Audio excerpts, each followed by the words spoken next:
Host started recording. All right, a very good morning, good afternoon, and good evening to everyone. Welcome to OPassion Singapore, Malaysia Global. And my name is Jeannie Tan, your host tonight. OPassion was formed in November 2020, run by a group of dedicated host members. We had our first trial webinar on the 23rd of September 2021, and our first public webinar was on the 30th of September 2021 under the mentorship of Dr. Bill Williams. We meet here on every Thursday. And OPassion Malaysia, Singapore, and global, our mission of OPassion is to ignite passion for humanity and to nurture mindset and leadership for passion and OPLES, and to form passion groups for good causes. So today we have a special speaker, and he's none other than Mr. Jeffrey Morlock, whom all of us know him so well. So right now I would like to do a short introduction of our brother Jeffrey Morlock, and he's a very well sought after speaker by OPassion throughout the globe. And tonight we are so honored to have him here with us, and we would like to call upon him. But before we do that, I would like to say what Brother Jeffrey's passion for OPassion is. He says, "My belief in the rightness and solidity of this new tech leader is motivating, strong, and unyielding." So, and this is what Brother Jeffrey says.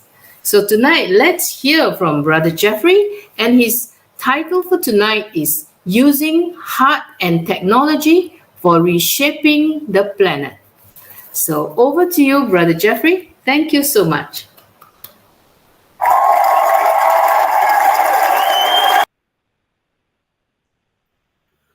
Wow. You know, that song and this whole platform, I love it. I love seeing what you guys do, and I love the heart with which you carry it through everything that you're working on. And I'm so grateful to be here. Thank you so very much, Mabel. I appreciate your continual inviting me. I appreciate all the leaders that are here and that help you with this platform. You know, even those in the background that we don't necessarily see, as well as those that we see often and hear from. And we just appreciate so much the folks that come here and support what you're doing. And I certainly agree that it's very important, the work that you're doing. So thank you so very much, all of you. I appreciate being here. Before I get started, I will give you a fair warning. It's going to be, there's a lot of information. I put together a lot of research and a lot of specific information about technologies and things like that in this. I am putting it into a document, and there is also a 4-minute video that is a synopsis with only music that I'll make available, as well as that PowerPoint to anybody that wants it. But be warned, it's about 5 typewritten pages when we're done. So, but there's a lot of good information. So having said that, I'm just going to jump right into it. You know, each of us have probably heard that OPassion is going to be reshaping the planet in one form or another, right? That would probably make us wonder. I know I have, you know, well, how are they going to do that? You know, how on earth does anybody go about trying to reshape a planet? You know, what are the strategies? What are the technologies that we're going to be using? So it would seem to be maybe commonsensical, I suppose, based on what we know about OPassion and the current trends that are affecting all facets of global economics, that it'll be done probably through the integration of various technologies in conscious business models. This is to say that reshaping the world, in a sense, is going to be done through the deployment of 2 things. We've got heart on the one side, we've got technology on the other. Fortunately for us, OPassion has superior levels of both of those.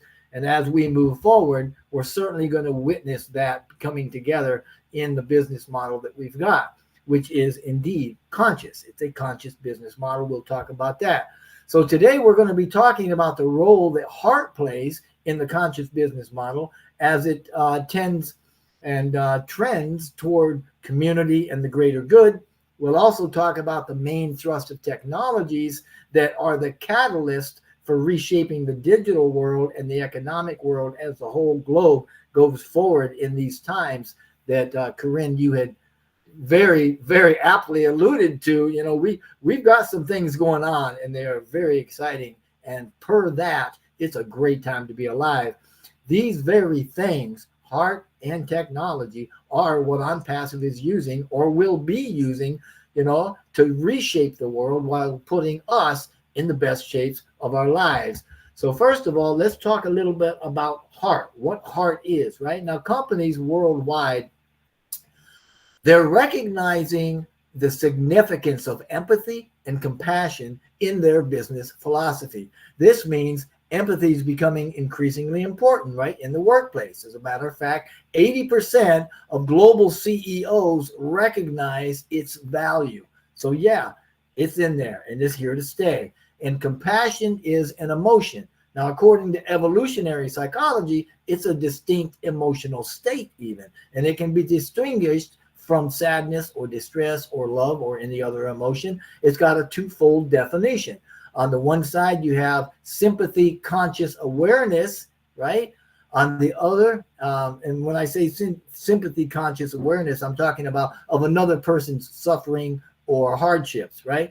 And on the other side of that, there's also a desire to alleviate it. So not only do we feel what they're going through, but we want to stop them from going through that if we can. So it's an emotional response to empathy or sympathy, which is the ability to understand the emotions that somebody else has. Now, compassion, on the other hand, is when you relate to somebody's situation and you want to help them. It can create emotional distance from the individual and situation and shorten that a bit as well. So empathy is actually the ability to recognize and understand another person's emotions, but it's not an emotion itself.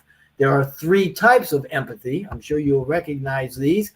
The first one is cognitive empathy. This simply relates to our thoughts, right? It's the ability to understand another person's perspective, how we look at things. It involves recognizing another person has thoughts, has feelings, and then we gather insights about those feelings. The second type is emotional empathy. And this is an ability to physically feel what another person feels, and is often based on having gone through similar experiences. There's a lot of, I won't get into that. The third one is empathic concern, and that's the ability to sense what others may need from us to make them feel better, so that we actually feel kind of what they're feeling and know how to help them navigate that. So having explained those, you may be wondering, all right, Jeff, you got off track here. What's all that got to do with today's topic? Well, compassion and empathy are linked to stronger collaboration, less stress, and higher morale in business, right? In the things that we do. And leaders are prioritizing empathy training. They're creating cultures of empathy to foster positive work environments. And that is all driving success in business. And by embracing empathic sensibilities, or put this way, by embracing empathy and compassion, companies are affective with an A, and that it means that they're experiencing greater employee engagement and innovation with the overall sense, which is higher, of their personal well-being. The word affective, it's not effective, it's affective. It's with an A, as used here. It's an adjective, and it just means relating to or arising from or influencing feelings and emotions. So it's a good word. So an affective business model prioritizes human well-being and emotional intelligence in its development plan by integrating human-centric design principles, right? We put the person, the human, at the center of everything we do. And this includes using empathy to understand the needs and the desires of its stakeholders, the customers, and even the planet, the environment. All of these things are what comprise and make up a conscious business model. It also uses affective technologies, those technologies that, relate to the heart and thoughts and all those things, such as AI and machine learning, but we do it in the right way. Mr. Mufara has addressed this, and we do it to create personalized and adaptive experiences that foster emotional connections, well-being, and success. You may remember Mr. Mufara talking way back in the day when we were just getting started that we are a model, radical in our conception based on connectedness and mutual benefit. So affective technologies actually can detect a user's emotional state and respond by performing specific actions through the use of sensors and cameras and microphones and software logic to sense an emotional state in a user. And incorporating empathy and compassion and this kind of heart, so to speak, makes us a much more effective business model. AI with heart was a phrase that Mr. Mufara coined halfway through 2019. It is specific to OPassion, although the parameters or foundations of acting with heart that we say is also being utilized with a lot of other countries and businesses, companies that are springing up, and it's getting bigger and more well known as we go. But OPassion, in my opinion, is leading that charge. Now, concerning technologies that are being used to reshape the world, I found about a dozen of them that seem to be, I think, universally at least, accepted as foundational, right, in driving us into this particular direction. And you'll notice a lot of them have their origin in other technologies, parent technologies, if you will, that are also helping to change the world. And you'll probably notice that some of what they do, they all overlap each other. It's kind of circle within circle within circle, and sometimes the circle is on the edges of the other. But anyway, that's how it's all working and driving everything together. So we're going to go through those specific technologies and what their role, what they are. We'll define them, tell you all about them, and what their roles are in moving us forward into this global economy that we are seeing, which is heading at light speed into something very beautiful, I believe. Now, the first one is data analytics. Now, data analytics is all about leveraging vast amounts of data to identify patterns and trends for areas of improvement, in various sectors like energy and transportation and healthcare. This is to say that it's the practice of examining data to answer questions and to extract insights. Now, there are 4 types of data analytics. The first one is called descriptive analytics, and it answers the question, what on earth happened, right? How did we get here? What happened? And it's the simplest type of analytics, and it's also the foundation that the other types of analytics are built on. It allows us to pull trends from raw data and accurately describe what happened or what is currently happening. Now, the second type of analytics is called diagnostic analytics. And this addresses the next logical question after what happened. You say, okay, we know what happened. Why on earth did this happen, right? And this type of analytics includes comparing coexisting trends or movement, uncovering correlations between different variables, and determining the causal relationships, if there are any, or wherever possible. Now, the third one's called predictive analytics. This answers the question, what might happen in the future? And it's used to make predictions about future trends or future events. And we do this by analyzing historical data along with industry trends, and we can make informed predictions doing that about what the future could or perhaps might hold for our company. And the last one is called prescriptive analytics. And it answers the question, what is the next thing we need to be doing? And it takes into account all possible factors of any particular scenario and it suggests for us an action to take. This type of analytics can be especially useful when we're making data-driven decisions, which OnPassive obviously does day in and day out. And we can be very well assured that Mr. Mufara and the tech teams are using all four of these analytics categories in everything that we're doing. And when data analytics is used in business, it's often called, imagine that, business analytics, right? And I would imagine that OnPassive is going to have its own framework, just like Google Charts or Data Wrapper or Infogram or any of the others, that's going to allow us to study data from different angles, create charts and others, and visualizations, recognize trends, conduct analyses, set realistic goals. A lot like our O Tracker. If you've ever looked at O Tracker, man, that is a beautiful, beautiful little program. And I say little because it's just, I don't know if it's big or little, but it's beautiful. And it's got a lot of power in it, and it can do a lot of good things. So the truth is, a company can have all of this data, but if it doesn't understand how to leverage it or what it means, the company can still fail. And this is where algorithms come in, and algorithms are a component of data analytics. That and machine learning are areas that fall into the entire data analytics field. They can be used to sort and gather and analyze data at extremely high volumes and a lot faster than humans can, which brings us to the second technology, which is machine learning. We've all heard about machine learning. This is also a subset of AI, and the area of computer science that focuses on analyzing and interpreting patterns and structures in data so that it can learn, reason, and make decisions without human intervention, right? They don't have to rely on us.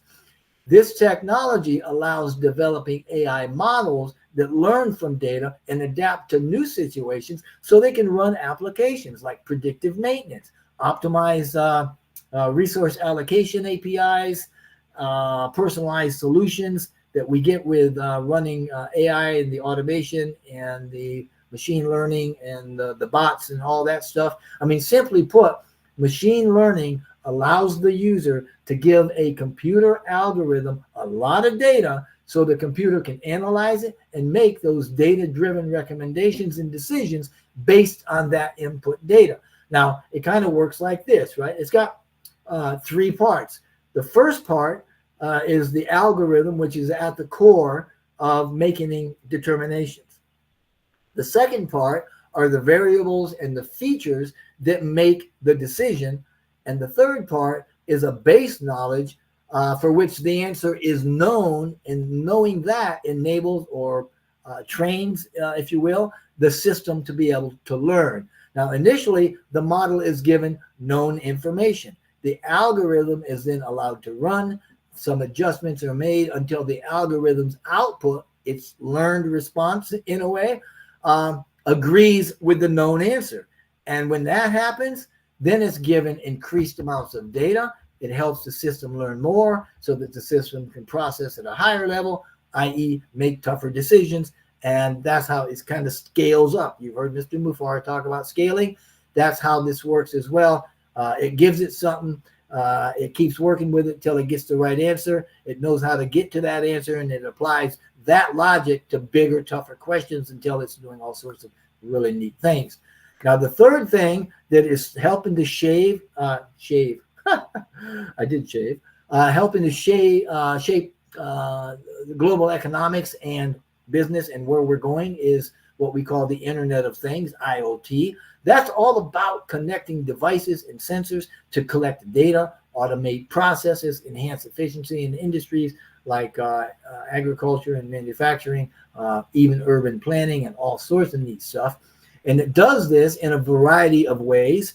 One of those is through smart homes, where we've got IoT devices like smart thermostats and lighting systems, security systems and cameras, and all these things and more, right down to your toaster if you wanted to, allow homeowners to control and monitor their living environments remotely and to do things that are rather mundane and they don't need to spend their time and energy doing.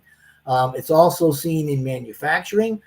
Manufacturing actually has its own kind of IoT. It's called industrial IoT, where sensors detect equipment failures, optimize production processes, and even predict maintenance needs. They reduce downtime and increase productivity. Now, you're going to see through everything that we talk about, there are some major themes that go through these, and most of them are all pointing at less downtime, less waste, increased productivity. Right now, on the industrial side, smart homes and smart industry lead to smart cities with connected infrastructures. They have smart grids, which is an electrical supply network that uses digital communication technology for detecting and reacting to local changes in electrical usage and such. They also have intelligent transportation systems, providing better efficiencies and aiding sustainability of urban living and that sort of stuff. Another huge area that affects or is affected by all of this in almost every one of the categories we see is healthcare, medical devices, wearable technology, remote monitoring systems. I mean, these are all connected through IoT, and they enable us to collect data in real time about our patients and even their health conditions. It also helps us with supply chain and supply chain management, as IoT technologies are used for optimizing these particular supply chains. They manage inventory, make things easier for customers, all sorts of neat things like that. Of course, another mainstay or theme through all of this is customer base and making things a better experience for the customer. IoT also works for us through sensoring and monitoring in agriculture. We monitor soil conditions and weather patterns and crop growth. We enable farmers to optimize yield, reduce waste, all of this sort of stuff. Same thing with transportation. IoT devices monitor vehicle performance. They can optimize routes for us. They can track shipments. All of these things help to improve the movement of goods, reduces emissions. There's a lot of good stuff coming out of it. Another thing IoT is heavily involved in is energy management. A lot of us have probably seen these through the devices that are connected to our homes from the local energy company. These devices monitor energy consumption. They optimize the energy usage, reducing waste, leading to increased sustainability. Sustainability is also a big buzzword through all of this, since it is also concerned with human-centric design and keeping the planet better off.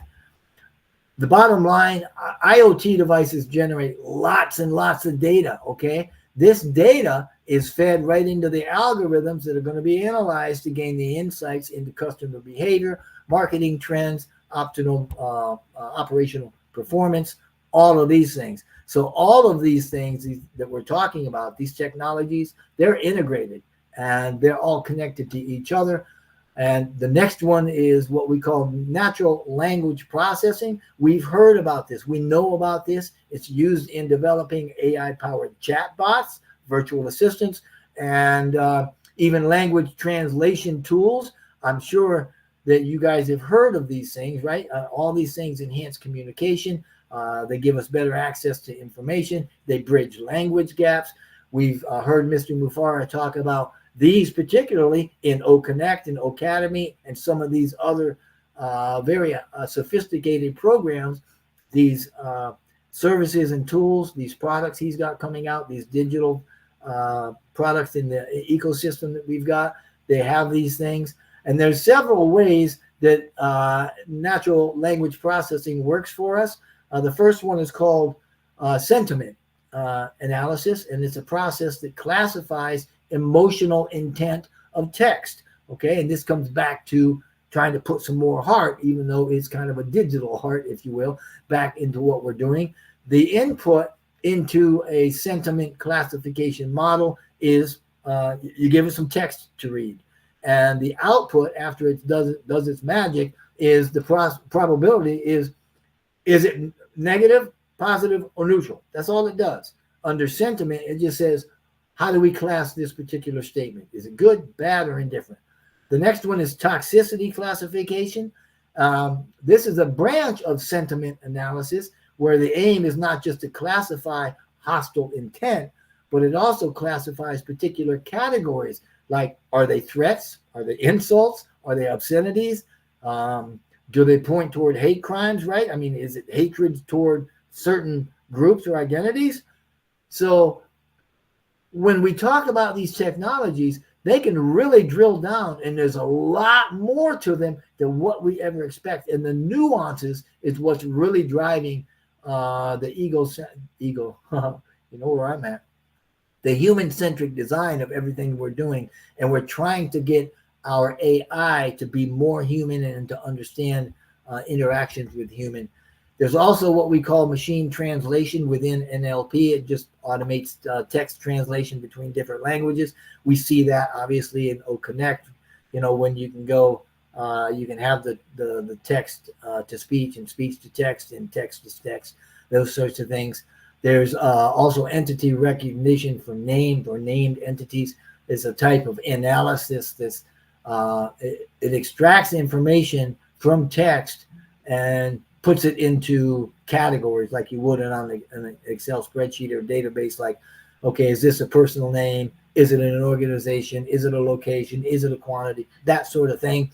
There's also spam detection. NLP can classify emails as spam or not spam. Huge for email, right? By analyzing email's text and the metadata so it can extract features that differentiate it from spam or not spam. NLP is a subfield of AI, like machine learning is, and it allows us to manipulate human languages in a nutshell. They also have within that grammar correction, so that NLP can be used to understand structure and meaning of our languages. It analyzes different aspects of it, like syntax and things like that, so it can correct grammar within the text. There's topic modeling, which is NLP using algorithms that analyzes unlabeled data. It looks at a group of nondescript data, and it looks for patterns and relationships without human guidance, and automatically tags them with a topic that it mostly resembles in a way. There's also text generation, autocomplete stuff, there's information retrieval, summarization. There's also question answering NLP that, you just ask it in language, a question. So NLP is extremely powerful, and OnPassive uses that. The world uses that. Every tech company that is out there uses it, and everything that you do with AI has got something, I'll guarantee you, to do with that at some level. Now, the next thing that is really, really big in driving us to shape the world or reshape it is computer vision. This is a field of AI that lets computers interpret and understand visual information from the world. I mean, it looks out and recognizes, and then it brings the data and it analyzes it. And it's got lots of applications of various industries that can help change the world. Obviously, I talked about healthcare, which every one of these can have something to do with, where in healthcare, computer vision helps doctors diagnose diseases, development of personal treatment plans by analyzing the medical images. It can also assist in drug discovery and development and such. Transportation, obviously, is crucial. I mean, look at self-driving cars. It allows them in transportation. Computer vision will allow us to detect objects, read traffic signs, understand them, navigate roadways, via sight in a way. In retail, it helps retailers automate the checkout processes, manage inventories. In manufacturing, it can help product quality by detecting defects and anomalies in the processes. Agricultural, it helps farmers monitor crop health, detect pest, disease, optimize irrigation. Even in security, computer vision helps to enhance the security systems because it detects and recognizes faces, objects, suspicious behaviors, intents, those sorts of things. So, man alive, I mean, computer vision is huge, even in environmental monitoring. Computer vision helps to monitor things like forest deforestation rather. It detects natural disasters, wildfires, floods, that sort of things. It can monitor climate change. We also use it in education. Mr. Mufara talked about Academy being able to analyze the face of a student and detect emotions and provide personalized feedback. And it can even tell you whether or not the student is engaged or even paying attention. So it's getting pretty sophisticated, and it also helps with accessibility to programs and features. It can help folks with disabilities by recognizing and describing objects and people, environments, and stuff like that. So again, it is moving forward at a breakneck speed like everything else. And that brings us to number 6, which is robotics. Wow. Designing autonomous robots for tasks like environmental cleanup and search and rescue missions, infrastructure, all of this stuff is already commonplace. Again, it's in healthcare. They're assisting doctors with surgeries. There's a new company out there with a product that's called PillBot. Little bitty pill. It's a capsule, but it's a miniature robot. You take it with some water, and it enters your system, and it can remotely, right, via a internet connection and or Wi-Fi.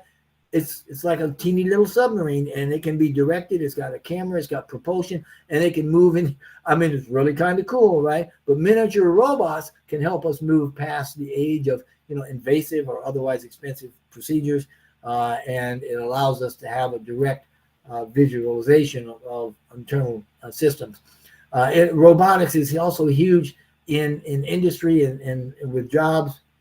A lot of folks are sometimes concerned about that. I mean, the introduction of robots is certainly altering the job landscape, but the disappearance of some of the roles or other jobs, it also makes room for higher level jobs. I mean, every worker that's going to be replaced by a robot, the company's got to have to hire somebody to work the software, software developers, other professionals that know how to maintain robot technology and that sort of stuff. Of course, robotics and the AI, man alive, AI is reshaping robotics. Robotics is helping reshape the world. And this creates even more possibilities for how humans and robots interact with each other. And again, a lot of that is the AI through a robot understanding human interaction and how we think and what we do. There's also, the mundane stuff, complementary support that robots do, with work environments, and what's called a cobot, which is a collaborative robot. And they handle repetitive or mundane stuff. In smart cities, AI and robots working together can provide all sorts of services, like care for the elderly, or they can assist in classroom education. They can transport and organize waste, run your waste pickup, stuff like that. Number 7, excuse me, my throat's getting a little dry. Number 7, a favorite of ours, blockchain. Man, who's going to deny this is helping change the world, right?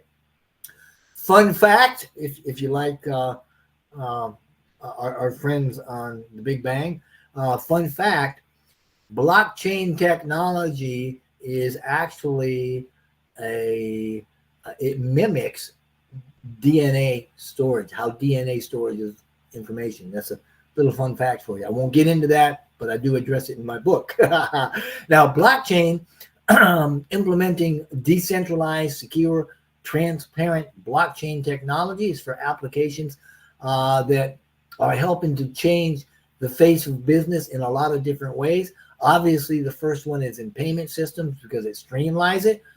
It makes it a lot faster. It's more secure. It's more affordable.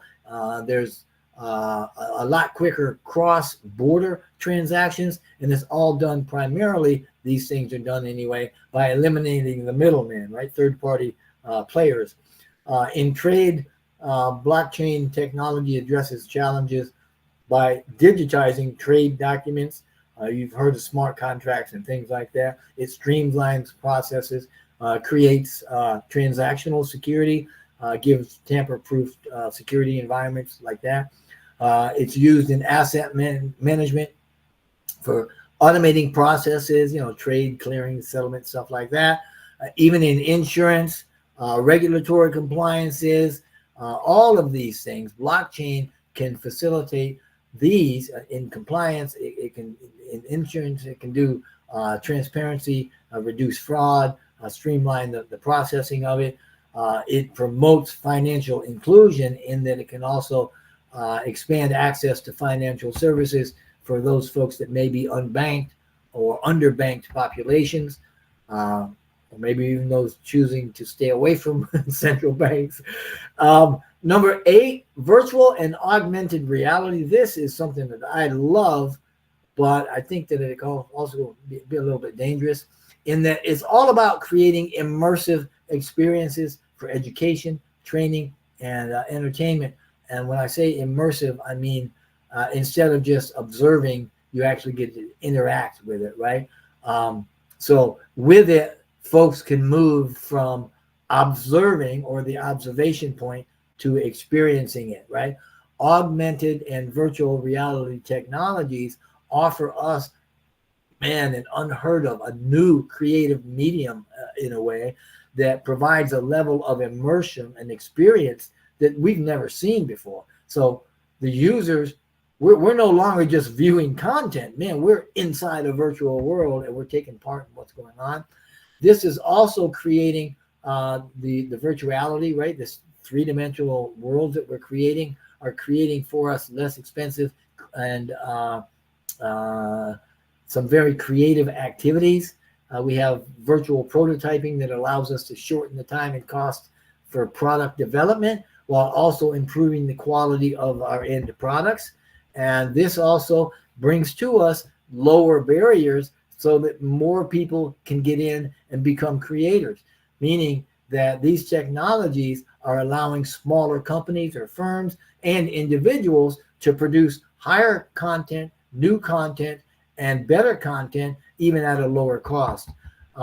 They can also allow us to feel closer to global issues, humanitarian crises, things like that. They enable for us a form, I guess, if you will, of telepresence, if that makes sense, meaning, that we can be there virtually, consciously, and that kind of really evokes levels of empathy as if we were right there in the moment with all the action, which is, that's a big deal.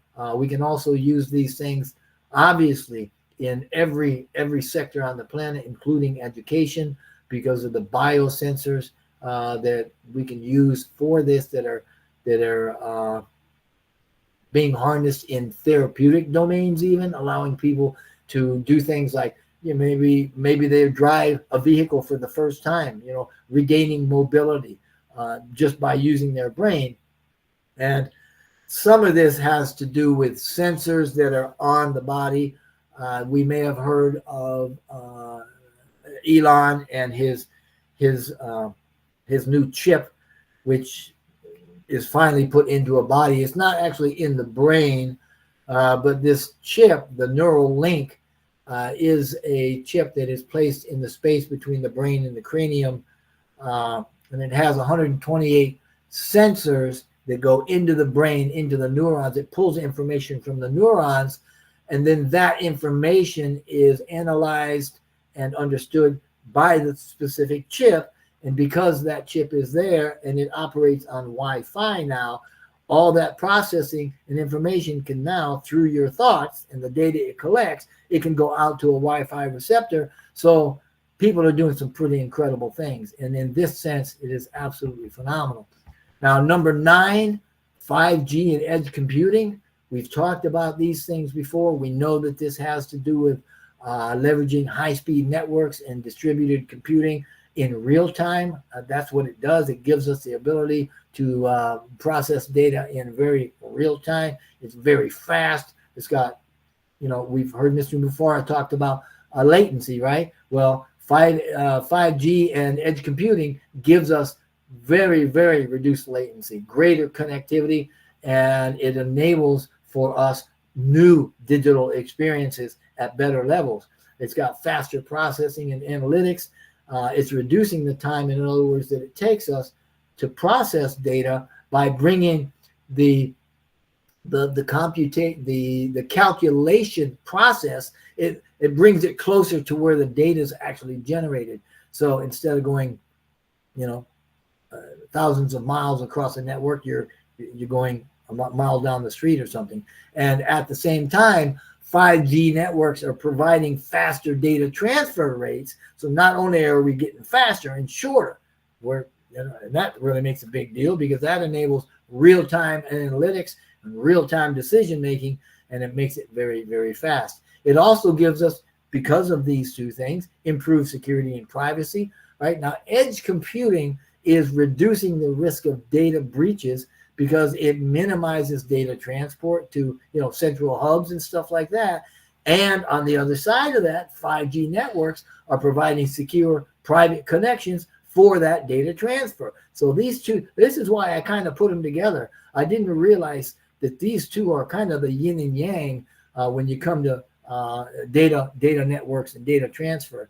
And they're giving us this massive increased operational efficiency, right? 5G and edge computing, these are both letting automation, predictive maintenance, and real-time monitoring happen in just about every sector in the world. We've talked, especially, manufacturing, healthcare, transportation, agriculture, you name it. It's really reshaping how we're doing what we're doing, the speed with which we're doing it, and how we're able to pull these networks together and work in different sectors. It gives us new business models, new revenue streams even, because 5G and edge computing technologies are enabling new business models like IoT-based services, or even edge computing as a service. Very big. We talked about some of the services we have. We know that we're a SaaS model, and we know that there's also what's called a platform as a service model. I had indicated that there's now blockchain as a service model. So all of these things are data driven and require more speed and security. There's also environmental sustainability within edge computing by reducing energy consumption. It minimizes the data transport, and that's how you don't spend so much energy doing this stuff. 5G networks doing the same thing because they enable smart grids and smart cities. And all this stuff leads us to number 10, which is sustainable technologies. Again, every one of these we've heard Mr. Mufara talk about. Even sustainable technologies, you know that he's into it. You know that he's working on it. You know that he has some of these breakthroughs on the back burner with OnPassive, a sustainable technology that is in the energy sector. And this all includes developing eco-friendly solutions like carbon capture, renewable energy integration systems, green infrastructures, if you will, sustainable technologies like sustainable aviation fuel, even, right? Wearable sensors when you're for plants and stuff. Renewable energy sources that are helping to reduce carbon, help us to kind of combat climate change, if you believe in that sort of thing. But there's a lot of things it can help with. Obviously, again, improving healthcare. These sustainable technologies like generative AI in healthcare, even metaverse for mental health, they're all improving healthcare outcomes, and they're increasing healthcare service access. Some of us already are using some of these. I know that I am. I go online. I don't go visit. I haven't seen the doctor in 3 years. I answer all sorts of questions. I ask them all sorts of questions. I get all sorts of information, like whatever I need. So life is pretty good. Through these things, we've got better and improved access.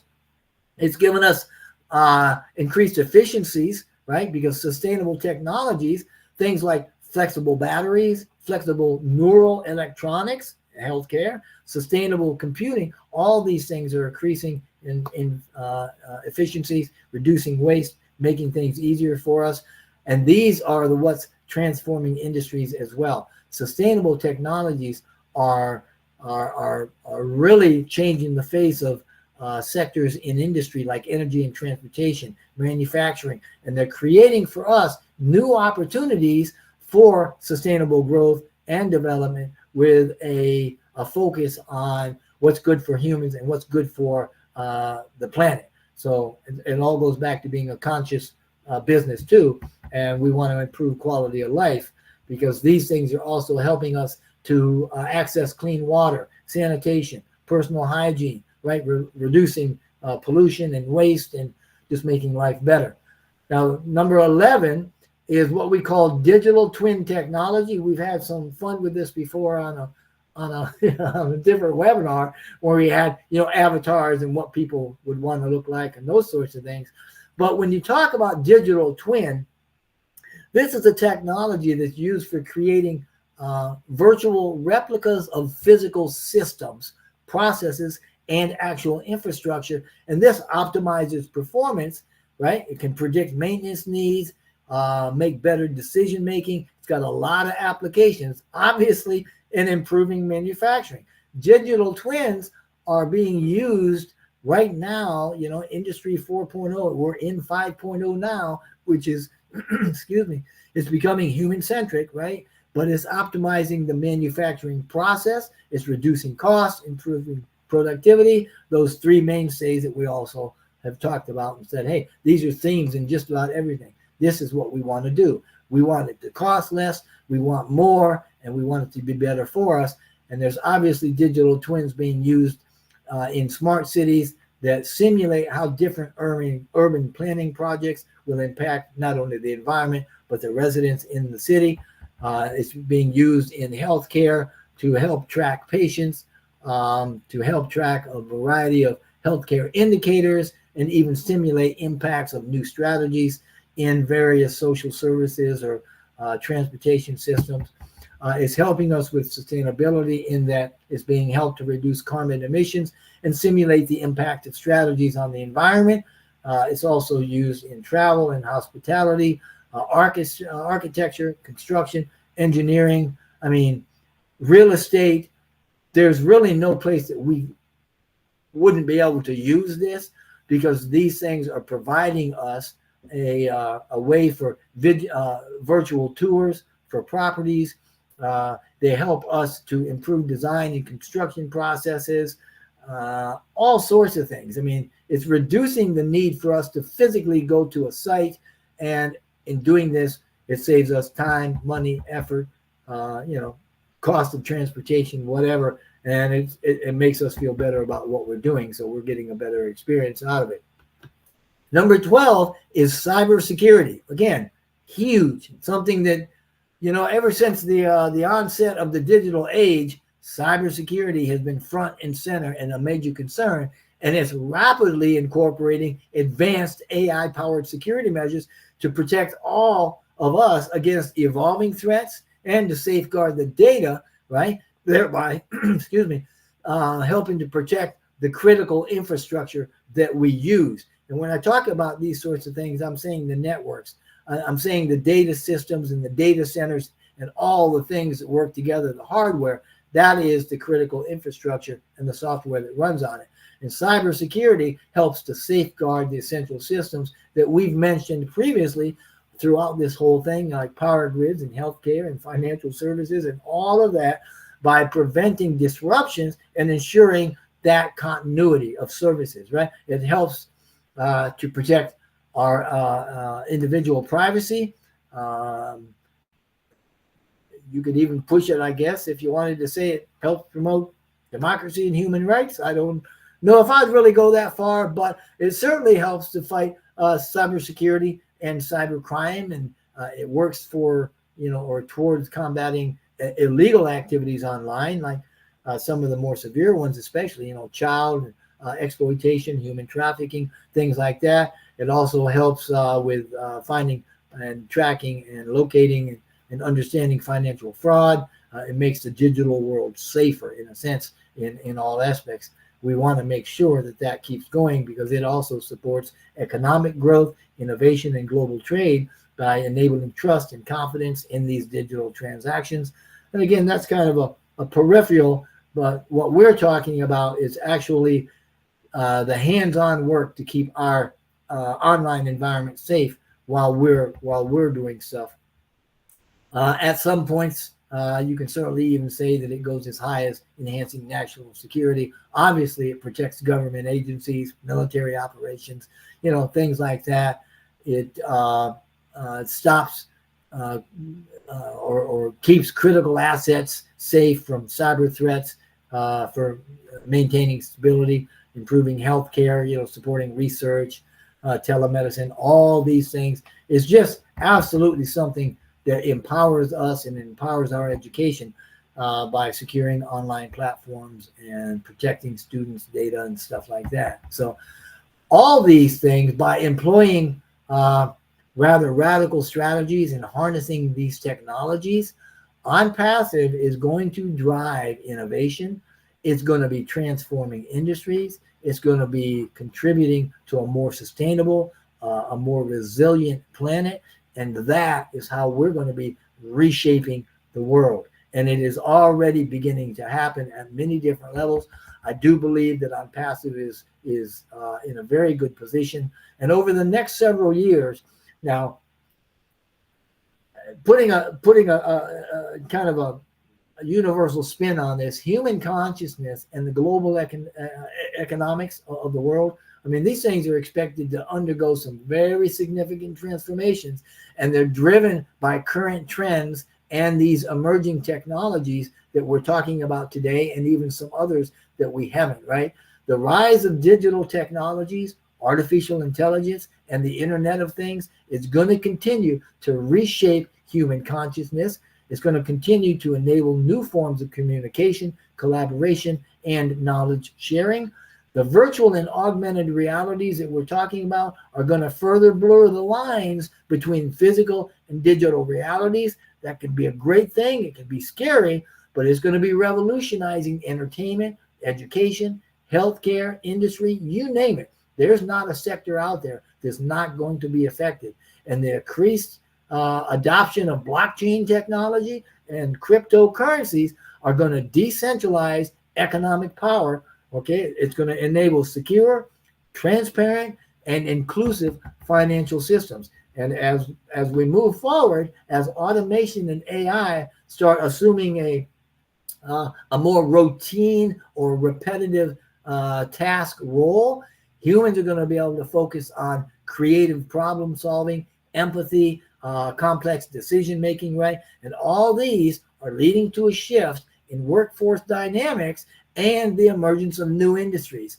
We have what's called the gig economy, which is a labor market characterized by the prevalence of short-term contracts or freelance work as opposed to permanent jobs. Remember, like the 9 to 5 that we're used to, where you go and report, that's being phased out. And this new freelance work model is going to become the norm. You're already seeing it with remote workers, especially in the wake of COVID, right? That and remote work is going to allow for a lot greater flexibility and work-life balance. Everybody wants that.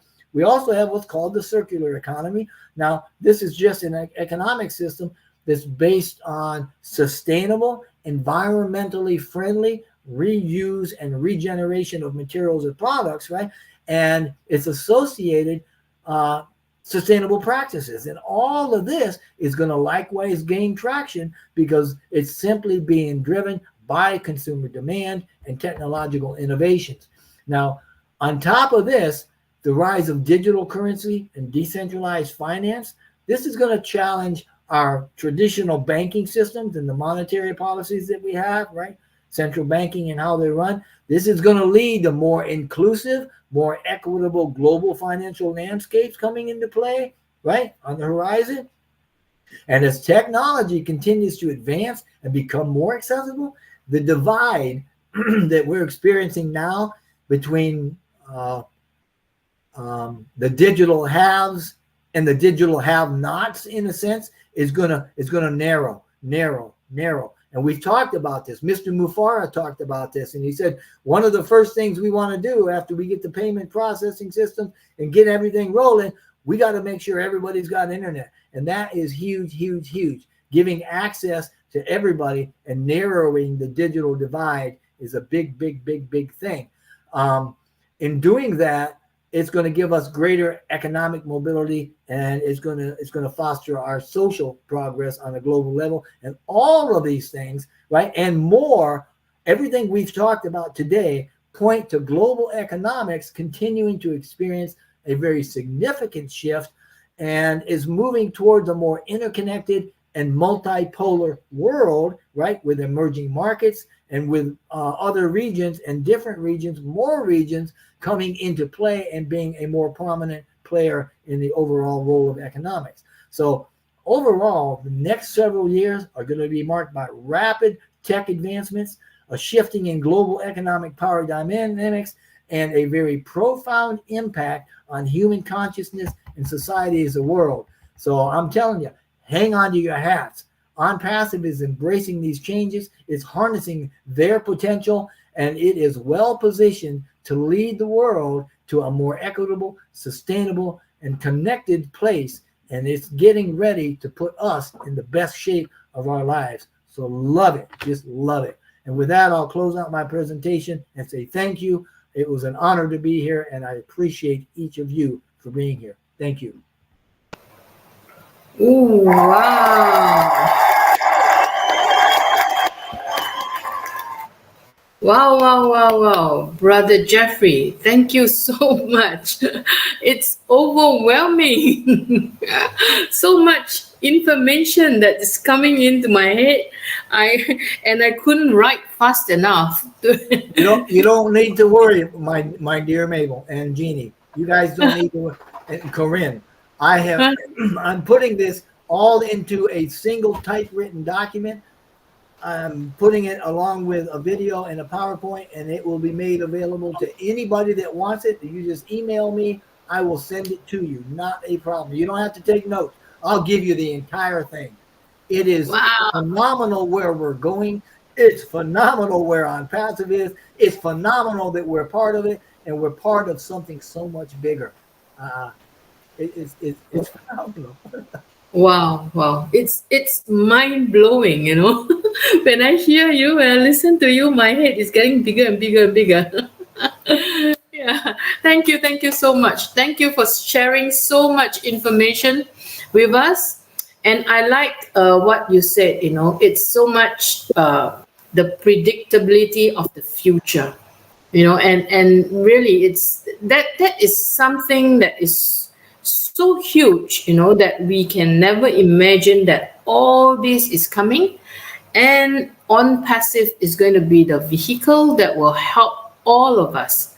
And really, we want to thank Mr. Ash Mufara for being so gracious to really share this with all the OnPassivians. Thank you so much, Mr. Ash Mufara. Jeannie, if I can, I want to kind of also point out, and Corinne, I'm going to bring you in on this because there's something really special going on in the world. And I tell you what, when you fully understand what's going on, you're going to realize you are empowered, how powerful you are. And when you start using your heart to make the decisions that you make, whether it's with OnPassive or whether it's out in life, there's going to be a shift for you. So everybody on this panel, everybody in OnPassive, actually everybody in the world, when we start looking at where we are and where we're going and decide for ourselves where we want to go personally and what our passion is, that's when the magic really starts happening. But you need to understand, you need to believe that you have that power and you have that choice and you can decide where it is you're going and you can decide to what to believe. Now, in that, if you make a decision with your head, think about it. You got two spheres, right? Left and right. Everything you do inside your brain is polar. It's on, off, good, bad, dark, light, right, wrong. It's polar. When you think about you with your heart, there is no polarity. There's only one heart, and it's central, and it is giving more energy, and there's love coming out of you, and that's all there is. So when you make decisions with your heart, and just by that I simply mean when you make the decision, think about your heart and ask your heart when you're making the decision, and you'll use that energy. You'll use that loving energy, which is not polar. It's not ego. Corinne, if you can just say something, and then I'm going to shut up because, man. Jeffrey, wonderful. I mean, you said a few times "man alive," and I said, "Are we really alive?" Man is alive because man is, to me, a man or woman is only alive if they are conscious and aware and feeling that they are soul and they have a body. And the heart, the soul for me is not residing in the heart. The soul, my whole body is residing in the soul. So I talk to my soul. What I let my guidance through my soul, and my heart is in coherence with the soul and with the super mind. So this creativity, you said, I would like to, we have to talk. Anyways, not here now, because you know how we exchange. And you said remote work, and I'm saying versus remote viewing. Then, this digital experience, what if there's no electricity? What if? And I know that Ash Mufara, that's in the knowing, because I trust that he has in his mind and his heart a solution without being dependent on the electricity we know today. Okay, just say free energy. So, these relative approaches are very interesting to me, to all what you said today, because what about the experience we do within us, within our computer, the felt experiences, and not depending on having.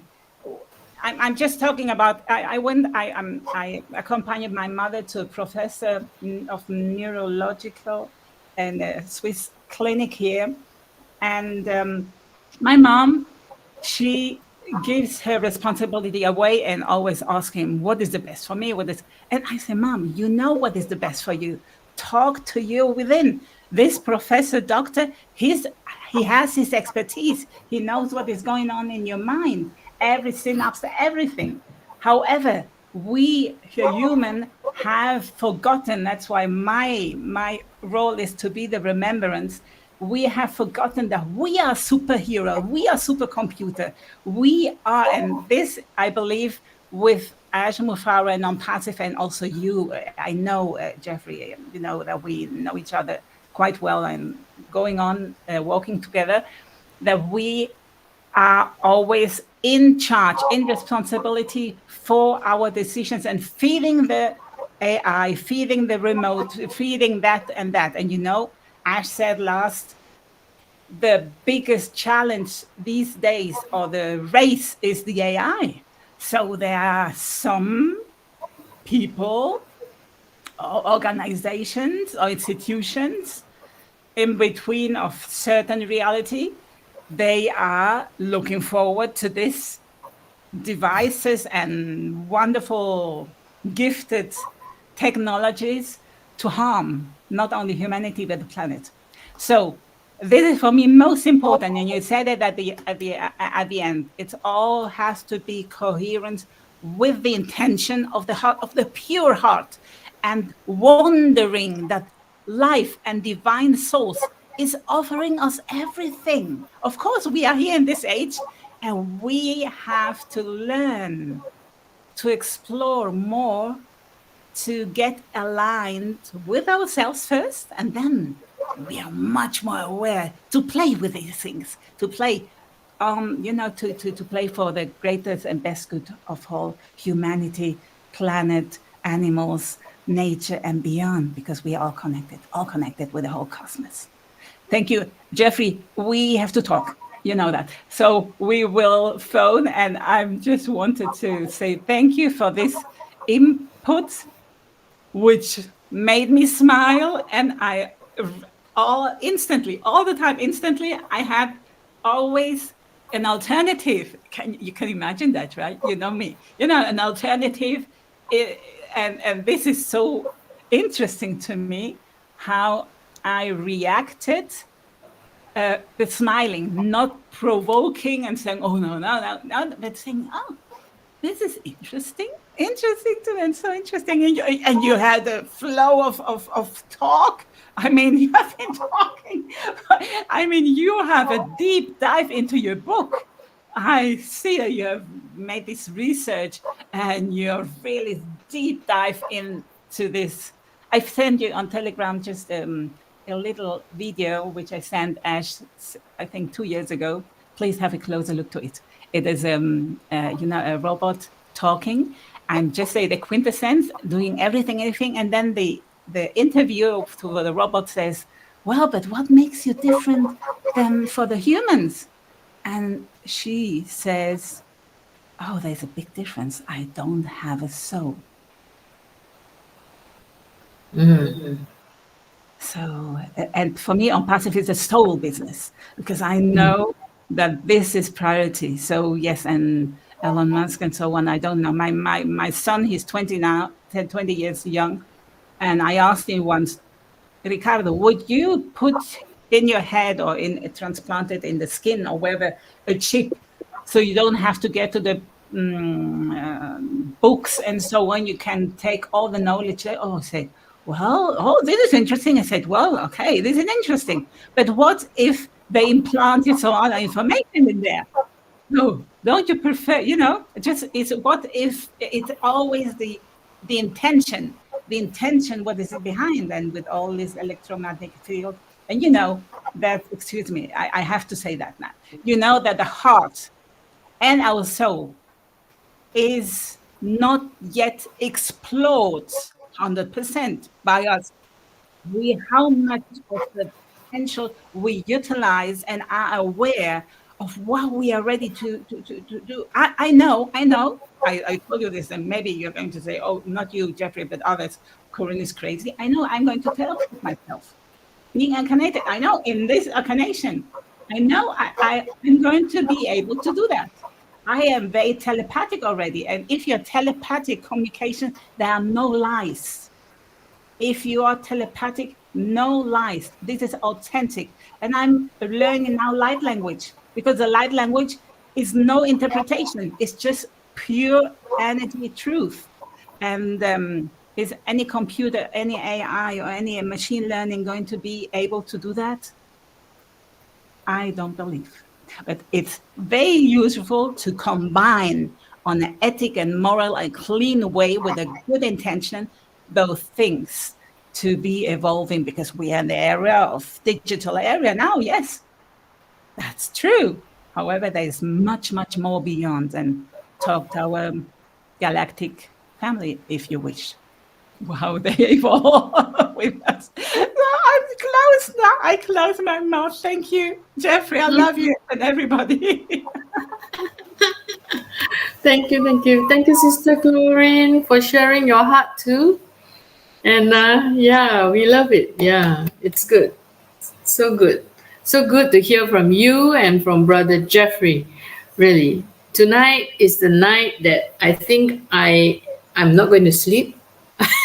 I'm going to think deeper and further, and I'm going to dig deeper. Yeah, thank you, Brother Jeffrey. All right, and we have Brother John. Brother John, would you like to say? Yeah, your hands up. Yes, thank you, Jeannie. Honestly, wonderful, Jeffrey. Thank you for that presentation. I would not try to even do what Corinne just did, speaking of what you were exactly speaking about, because it was almost overwhelming, as Jeannie said, except that I was also taking furious notes here. Well, you can't see it in my things like showing. I got my pad here. I started taking the notes, and I knew you said about you're making this available material, and I tried to stop taking the notes. So at some point, I just wrote down the categories of each thing you were speaking about, just so I could look and see what they were specifically and think about it. But oh my goodness, I'm grateful and happy that you're making this available, because these notes are useless. I'm like, oh boy, I want to know more about this. But thank you, and I'm glad that you're making it available to us. But I definitely want to look at more, so I can sit and think as I'm reading exactly about what you were speaking of. Very interesting, exciting, and almost overwhelming. Yes, but I'm fine. I can't wait to look at it more. Thank you, Jeffrey. Thank you so much. Thank you, Brother John. Thank you.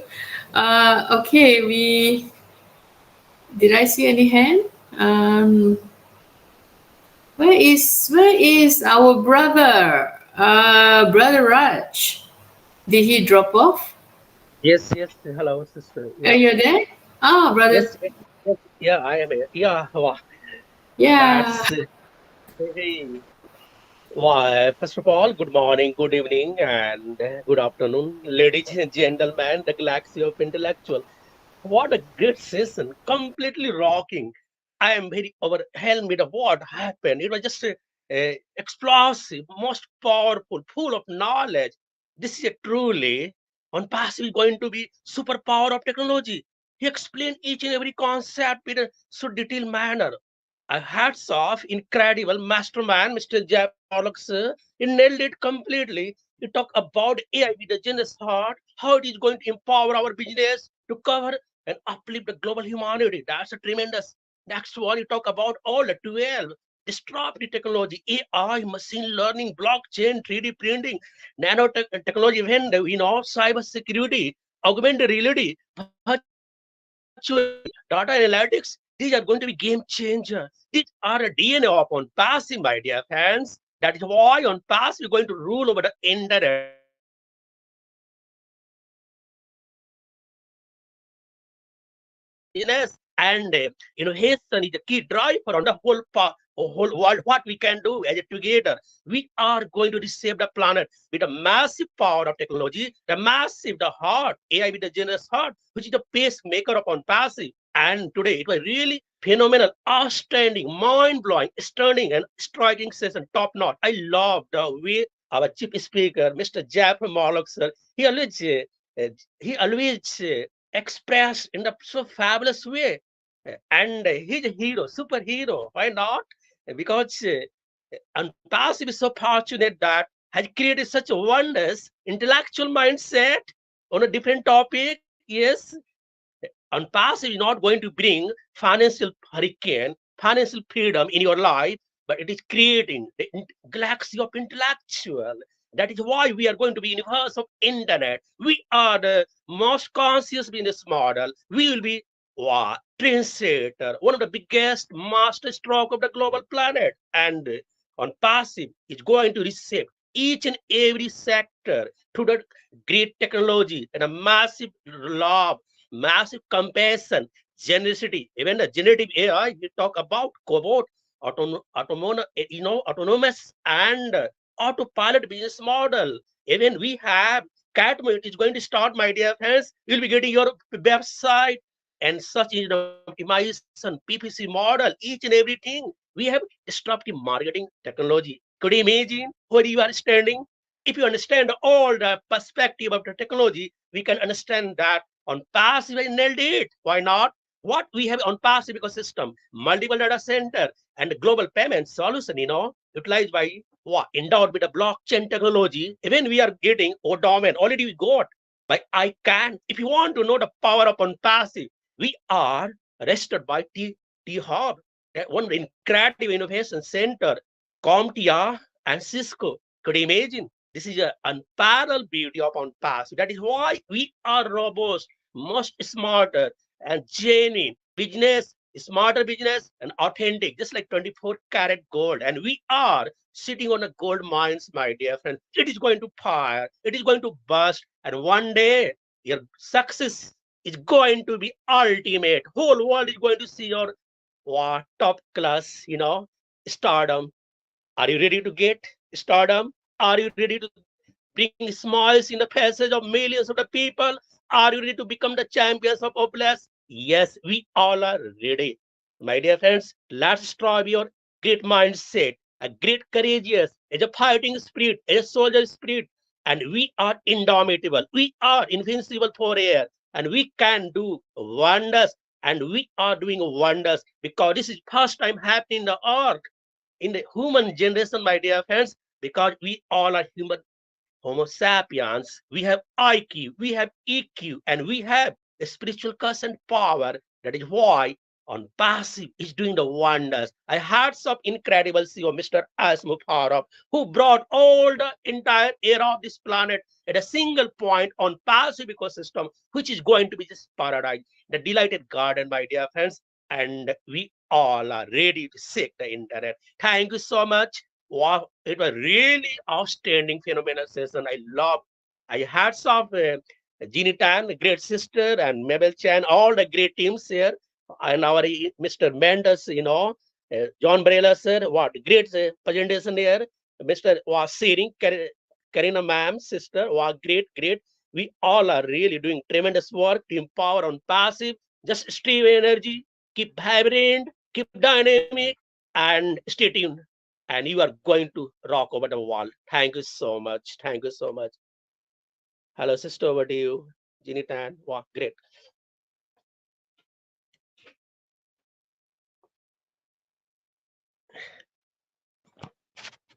You're muted, Jeannie. You're muted, Jeannie.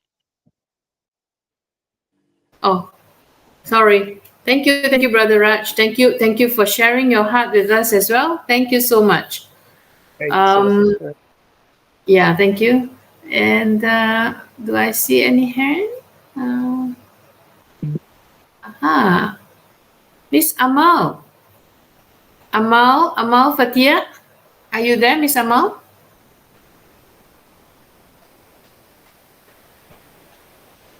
Miss Amal not there?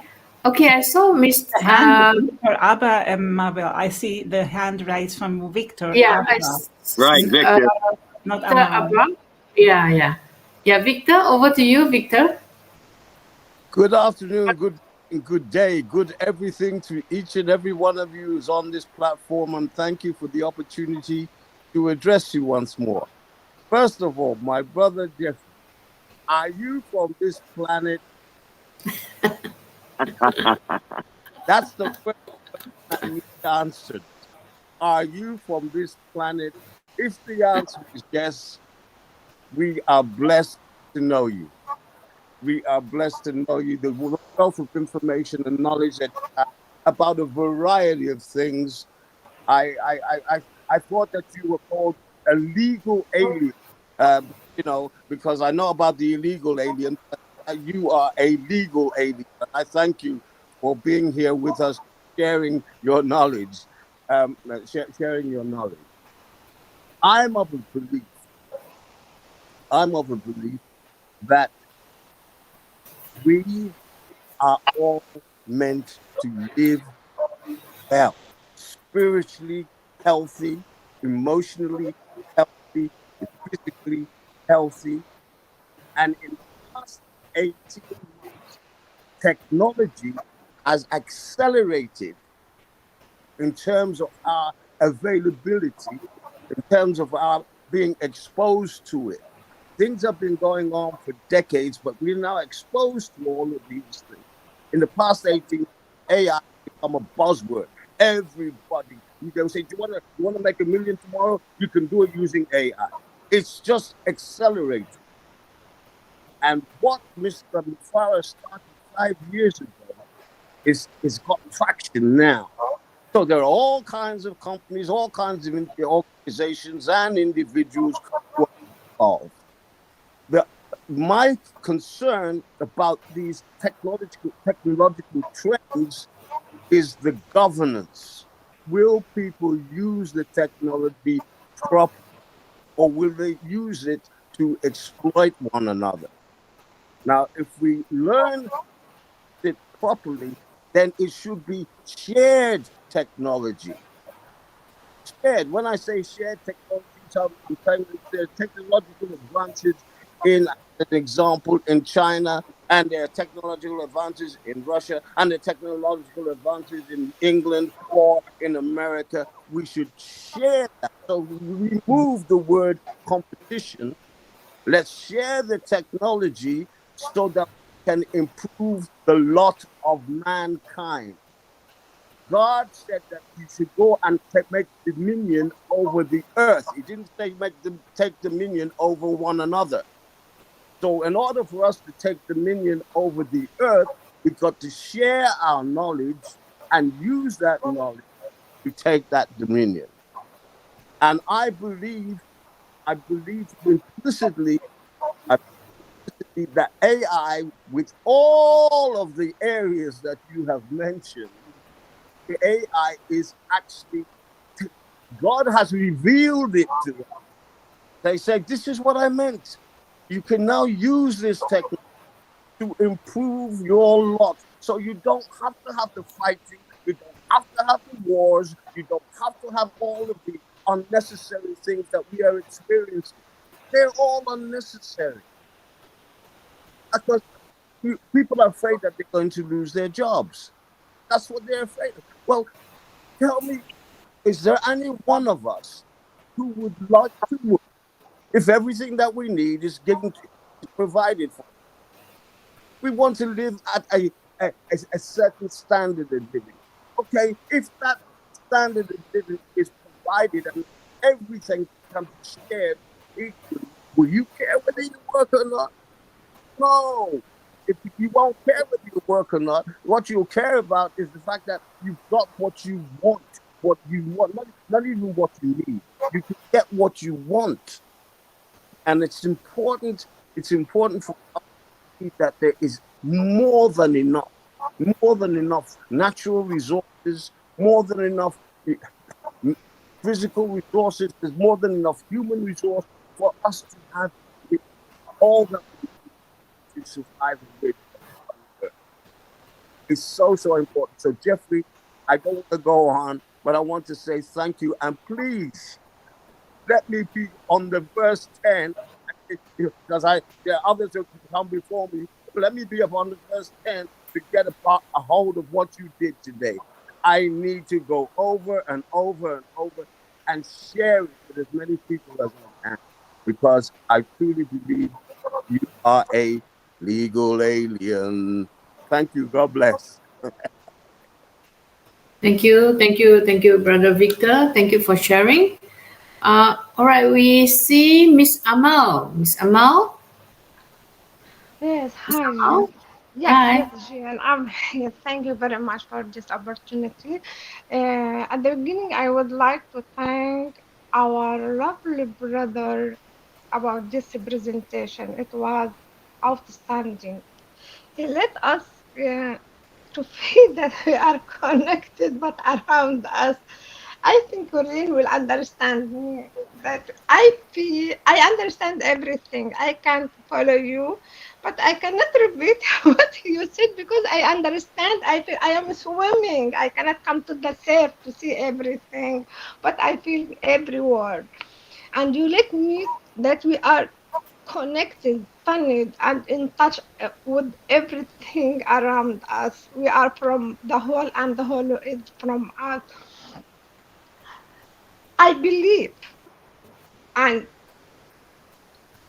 anyone with a good impact, a good heart, and on high level of awareness, I believe totally that his awareness and feeling and his emotion will be transport directly to whatever he said, to whatever he is making. So our company is AI with heart. So the feeling, the emotion of a human being, a good feeling, and believe that will be go directly to this product that we are building it now. So that's why we are said it is high value or over marketing value. When you see something or do something from heart and by your soul, make sure that you're feeling so it's good, bad, or good will transfer. The other people will feel it. The other people will accept it. The other people will receive it. Do you imagine how our product will be when people will use it? They will find it friendly, lovely. They will feel the heart, the emotion, the awareness, because everything around us have awareness. and we could be in touch with this awareness. You agree with me, Corinne? We could be in touch in this awareness. We could understand the awareness of, if you are in high level and you have wide heart and good soul, you could understand the language about everything around you.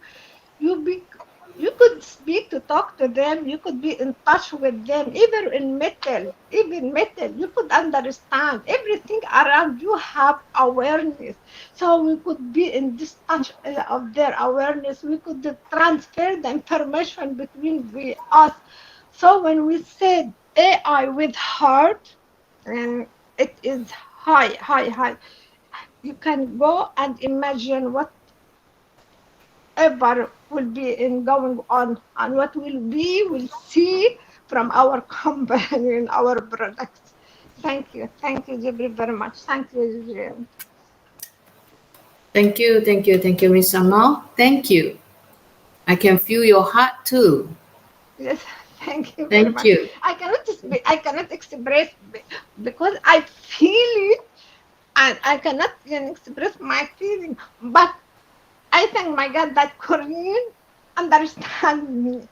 We are in touch in everything, even wood, even metal, whatever around you, you have a special language to be in touch with them. You could transfer your awareness to them and their awareness to us.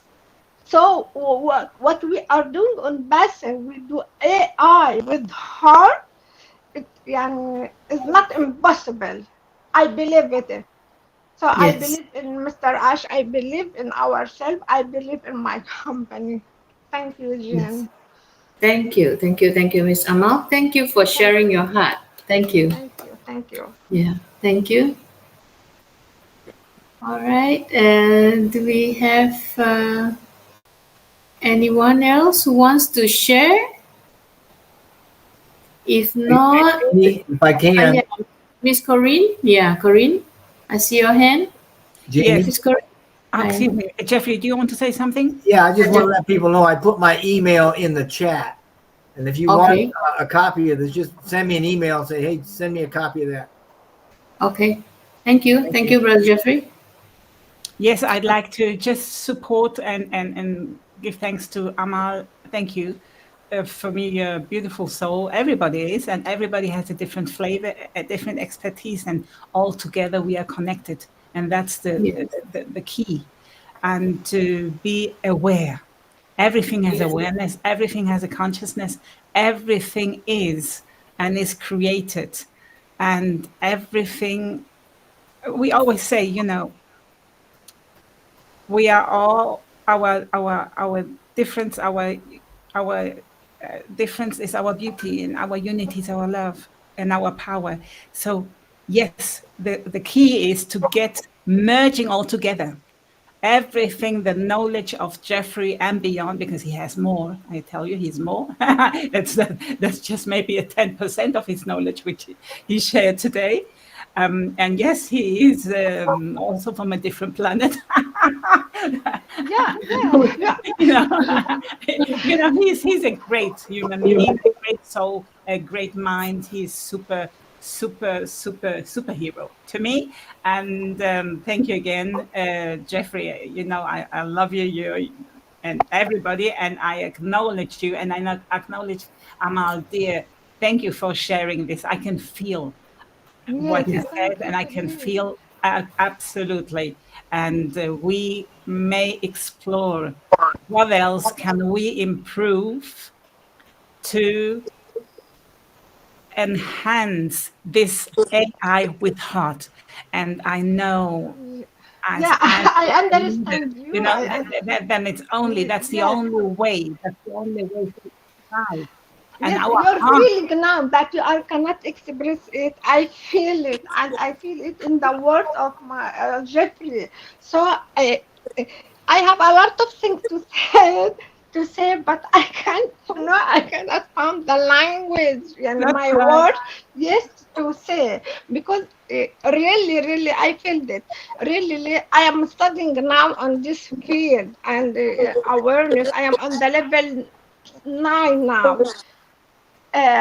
By what I don't know in Arabic what we said in Faradurmani now, what it is what behind the nature.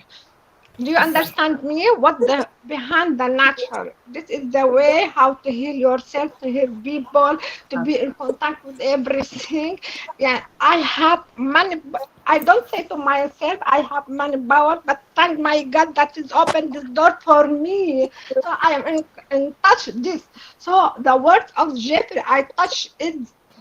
Yeah, and really, it's not impossible. Everything we can do at our company. If Mr. Ash had that, the big heart, and we are around him, we have the same, everything will be. Absolutely. And Everything will be. he's mirroring our It's potential. not impossible to transfer Oh, your language, your knowledge, your awareness to everything, even plant, metal, water, rock, whatever. How to human being? How? It's so easy. It's so easy between us. We are from everything, and everything is from us. We are connected, even in a small atom in this world. And as said Jeffrey, look around us, how our world is so messy, yes? So dirty, and excuse me for this way, and word is so dirty. How we will correct this word and make it a better place by this, by when we put our feeling, love, peace in everything. We can plant this in everything. We can put the seed, and day by day we'll see everything. So when we use this metal, this product for uplifting humanity, for in Yes. a good way, for peace, for education, for not for distort, not for war, not to kill human. Do you understand me? This is Yeah. what will be a wonderful world that we are all looking for it. And Yes. hopefully one day we'll see together. Yes. Yes, Soon. yes, yes. Yes. Soon. It is May I inside now? ourselves. Yeah. Everyone of us, he feels inside himself. So it is near to us. We are living in ourselves. We feel it in ourselves. We are living it. We are living it, but we wanted to go outside to open the door for everyone. Yes. Yeah. Yes. Yes. Thank you. Thank you, Now, Miss Amma. Okay, Miss Corinne. may Yeah. I say just one sentence? Sure. Sure. If we, as soon as we recognize ourselves as superhuman, and we remember that we are meant to create miracles after miracles here, Yeah. and then we can choose to rise into our highest expression. And then the awareness is going to be different to drive and manipulate, so to say, just because with the hands, or to get in touch with everything what is outside of us in this virtual experience. Yes, Yeah. just choose to rise into your highest expression, and then you will have a different awareness towards everything. Yes. Thank you. Yeah. And Thank you. Thank Jeffrey, you. it's a Thank you. robot. What I send you, it's a robot. It just, it is. Well, it is a robot. I have not a soul. Yes. Thank Yeah. you. Thank you. Thank you, Miss Corinne. Thank you. Yeah. Legal. Yeah. Karine, are you legal? Sorry. Excuse me? Karine, are you legal? Because I know you're an alien also. So are you Oh, legal? yes, I'm for sure. I'm an interstellar here, embodied in a human incarnation.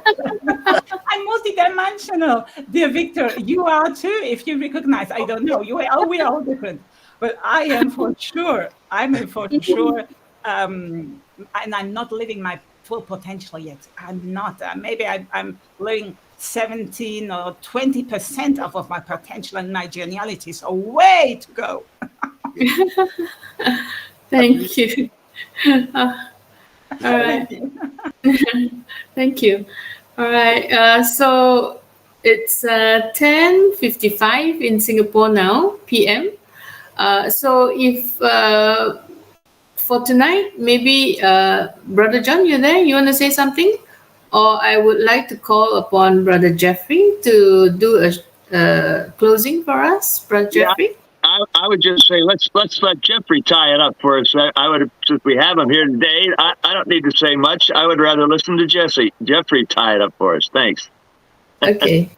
Over to you, Brother Jeffrey. Brother Jeffrey, you're muted. There we go. Thank you. I got it. Wow. Well, thank you. Thank you so very, very much. I appreciate just being here today and seeing all of you guys. It's been wonderful. I've really enjoyed it. And again, I put my email in the chat there. If anybody wants this, just email me. Tell me what you want. It'll be in a document. There's also a PowerPoint that I did that is not nearly as comprehensive, but it goes through the bullets. As I said earlier, OnPassive is embracing these changes. They're a part of these changes. We are, as a company and as a community, as a family, we are harnessing the potential of all of this. And there's a lot of potential. And it can go either way, as Corinne had indicated. You know, sometimes people trying to do these things aren't doing them for the best of reasons. But Mr. Mufar has already indicated we are developing AI for the right reasons in the right way.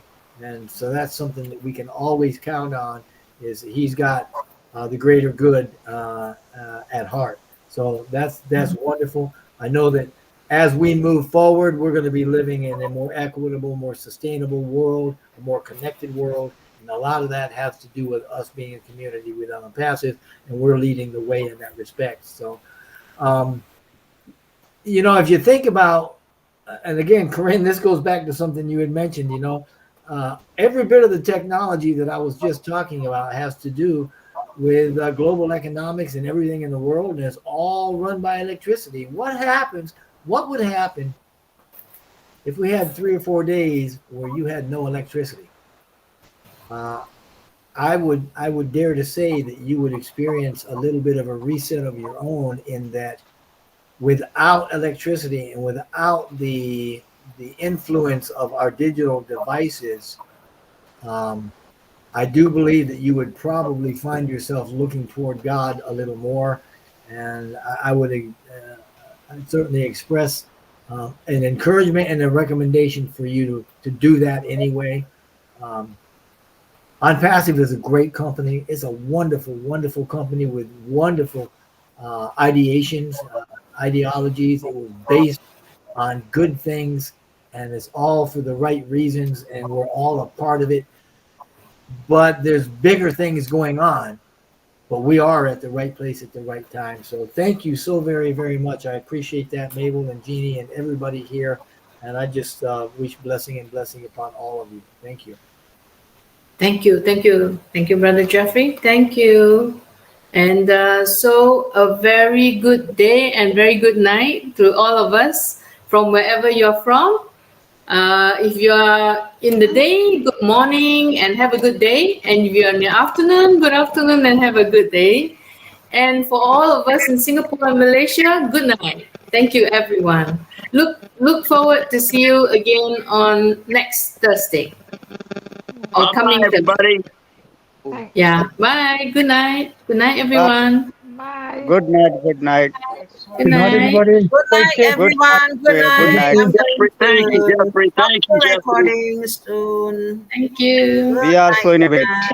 Good night. We are so Thank you, innovative. Jeffrey. Thank you.